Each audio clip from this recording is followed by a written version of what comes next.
Gittim. Gidiyorum. Gitmek isterim. Türk ocağında tütmek isterim.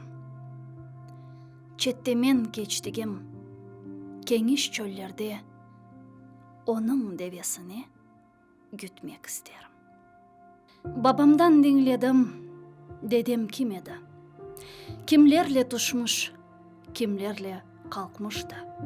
Geçmişin karanlık ülkelerinde hangi ocaklara ateş yakmıştı?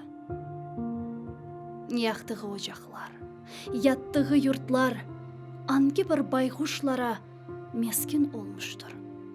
O şahin yigitler gürbüz ellerden o yurtlarda şimdi kimler kalmıştır? O tutun ocaklar, o yeşil çöller niçin tutmaz olmuş? Niçin solmuştur? Yigitsiz boş kalan güzel yurtlara nereden gelmişti? Baykuş bulmuştur.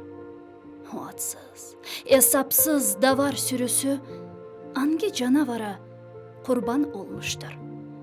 Dedemin gün aylan atlar koşturan meydanlar kimlere meydan olmuştur? Gittim, gidiyorum. Bakmak isterim. Sönen ocaklara yakmak isterim. Geçtiğim yerlerde her yiğit için şiirimden bir çelenk